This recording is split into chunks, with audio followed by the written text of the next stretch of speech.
So long as you're starting with high quality beef, cooking a good steak is as easy as throwing it on the grill or searing it in a hot skillet. But if you want perfect steak, and I'm talking steak with a rich, brown, crackling crust and a medium rare core that extends all the way from edge to edge, then you need to take your technique to the next level.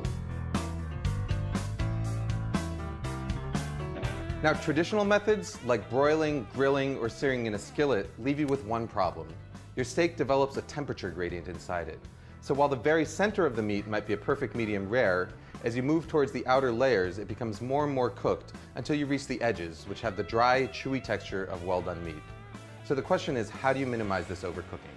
So here's the thing, the more gently you cook your food, the smaller that temperature gradient inside is going to be. So for instance, if you cook a steak in a 500-degree oven, you're going to develop a pretty thick band of gray meat inside.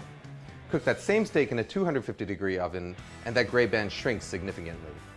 You may have heard of a concept called sous vide cooking, and the idea here is to take that low temperature cooking to the extreme.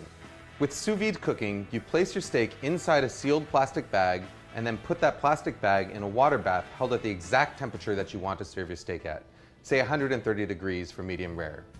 About 45 minutes later, you take your steak out of that bag and it's perfectly evenly cooked from edge to edge with no temperature gradient and no danger of overcooking.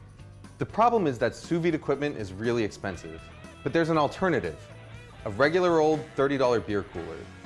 Even though a cooler is designed to keep cool things cool, it's equally good at keeping hot things hot. So all you've got to do is fill it up with hot water, adjust the temperature with boiling water or cold water, and then place your bag meat inside it to cook.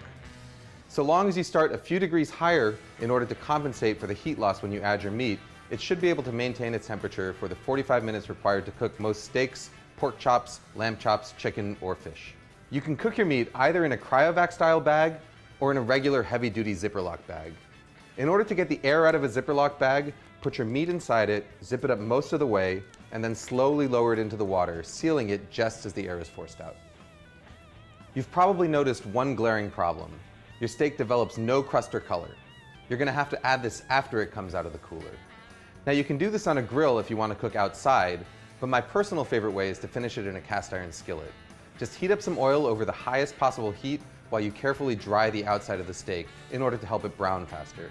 Season the steak generously with salt and pepper, and once the oil starts smoking, add the steak to the pan along with a couple of pats of butter. Cook the steak just until it's browned on both sides, about a minute or two, and then to finish it off, hold it up vertically with tongs in order to get the edges. The beauty of this method is total flexibility in terms of timing. Once your steak comes up to temperature inside the cooler, you can let it sit there for up to a few hours longer without worrying that it's going to overcook. Your steak is going to be hot and ready to sear as soon as you're ready to eat. You want to up your game even further? Then get yourself one of these guys. By combining the intense heat of a propane torch with a cast iron skillet, you can get a steakhouse quality char in a matter of moments. Just make sure that you shut off your smoke detectors first. It may take a little bit more time, but if you're willing to put in the effort, this is the best quality steak you can get at home.